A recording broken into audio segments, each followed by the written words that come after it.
We're on at a 10 now with Sam Lee. What did you think of that quote from Wayne Rooney labelling Phil Foden's introduction on Sunday as a charity sub? Yeah, what meaning? Just like he's giving him a few minutes because... Well, that's what I'm guessing. Almost as if you're a 35-year-old and you're getting a few minutes just to wave goodbye to the fans at the end of your career. I think that, I'm guessing, reading between the lines, that is exactly what that Wayne sort of means. assumption. But yeah. the biggest, listen, never mind the comment, the biggest problem is staring us in the face. And what's happened there? You know what I mean? Yeah. What has happened to Phil Foden at this moment in time? He's nowhere near that team.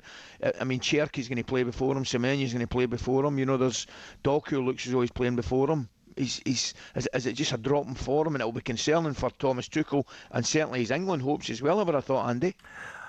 It's going to be a massive worry for Phil. It's bizarre. For probably the most naturally gifted footballer I've seen in a generation. Yes. It's very strange. Now, Pep does this or has done this with a lot of his players.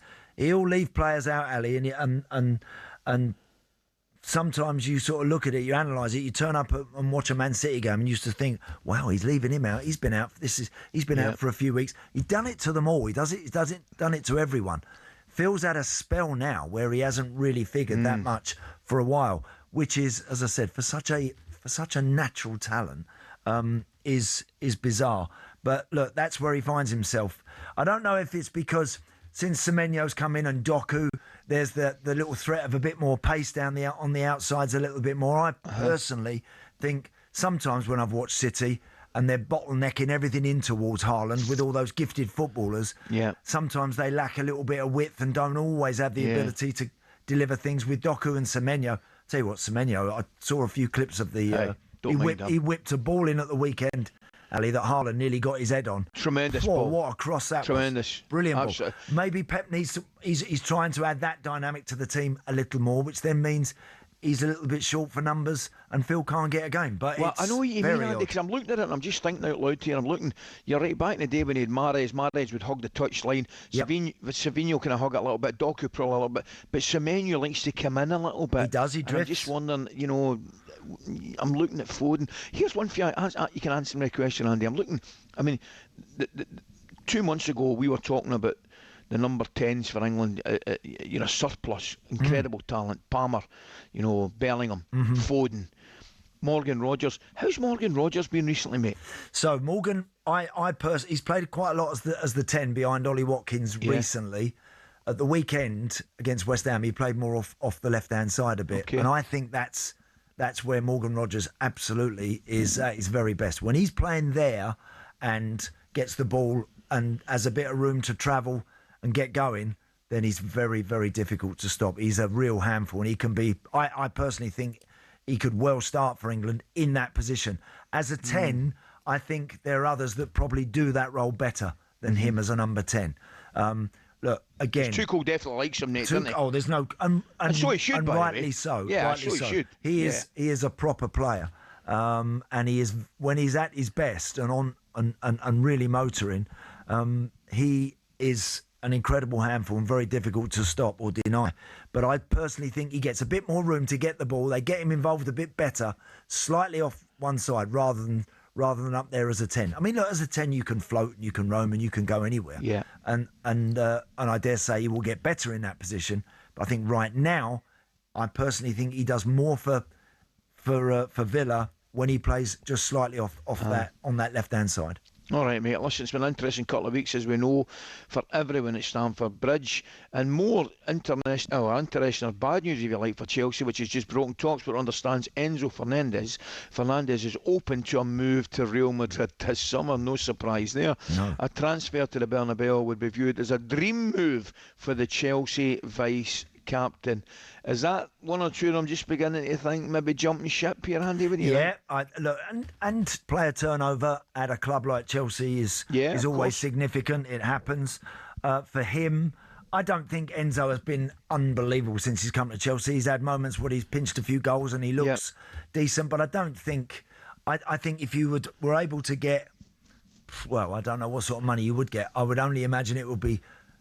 I think it'd be less than what they gave for him now. But I think if you were to get close to that, I don't think Chelsea would be massively disappointed maybe if he left or if he had to go. I think there are others you'd absolutely need to keep and try and improve a little bit more. If he's already got eyes on Real Madrid and he's already had his head turned a wee bit, then if you're going to get, what did they give for him, Ali? Was it 100 on the dot? Or was it I thought it was 105 or so. Maybe around 100. It was certainly round about that figure, which is an incredible amount of money. I can't believe they're going to get any more than sort of probably 75, 80 that's for him. Is that what you would think? Yeah, that's exactly what I was thinking. We had that figure in my head. And I think 75. if you got that, you've had him there, and I'm looking at him and I'm thinking, I don't see him pulling up many trees in that position, really. Not really, not quite. And look, he's an hard-working lad, but you need more than that for that sort of money. You're looking for genuine star quality and game changers. I don't see him in that bracket. No, I don't see him like that. Yeah. Okay, mate, earlier Rosenior was quickly pointing out that Chelsea would have been third if the league had started when he's appointed, but the last 4 games, no getting away from it, have been pretty ugly and very, very disappointing. Beaten Paris 5-2, beat home by Newcastle 1-0, beat at home by PSG 3-0, and obviously Saturday's really poor performance and result against an excellent Everton team, it has to be said. It's just confounded one or two problems there. In the Mail this morning, Oliver Holt has written an article labelling Chelsea as the impossible job. He says it's a job where the coach is subservient to an army of sporting directors who hold power without authority. Now, if that's the case, you have no chance. The brains have left the building at Stamford Bridge, and the only one I would put my faith in is Liam Rosenior because of his character and coaching ability. That's what Oliver was saying. Andy, I mean, difficult. By the way, it is a very, very difficult job for absolutely. Liam. Well, what Oliver's effectively saying there is he's not really been allowed to manage probably the way that he would want. I mean, the quote says here, it's a job where the coach is subservient to an army of sporting directors. But he would have known that, Ali, as he comes through the door. Yeah. I'm not saying we should have a lot of sympathy for him in that respect, because he would have known the cards he was getting dealt. Yeah. Right? I don't think there's any doubt about that. But it doesn't have to make your job harder to play those cards, Andy, doesn't it? It really does. Look, and when you analyse everything, let's put a bit of perspective and context around Liam's time since he's been at the club.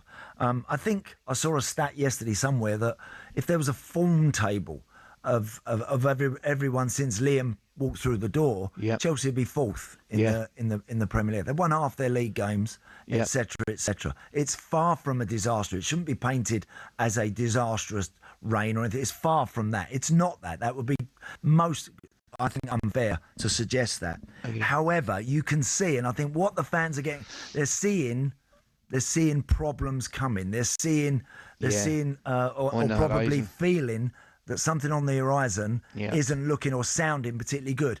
And I mentioned the other day, and what I meant was, I think Liam needs to put a bit of distance. Sometimes you can't have your arm wrapped around every player, and not everybody in the group, as they all like to say nowadays, you've got to love and I've got to feel part of it. I think sometimes you've got to put a bit of distance between you and your players. Keep them guessing a little bit more. That's what I like about what Michael Carrick's done. Yeah. I think what Michael's done, he's got a little bit more of a low-key sort of kind of approach to it. He's been excellent. He's handled it. He's just handled the whole thing really, really well. And I know it's easier to do that when things are going your way and the results are going well, which they are. But he's earned that. Yep. But it just seems to be. It just seems. Do you know? It would be a stupid thing to say, Andy, but you'll know what I mean. Michael Carrick is handling himself like a Manchester United manager should handle himself. Yeah, that's what I think. Yeah, you know, he's got a bit of class about him. He handles the press well. He obviously has a great relationship with his players. Results are good.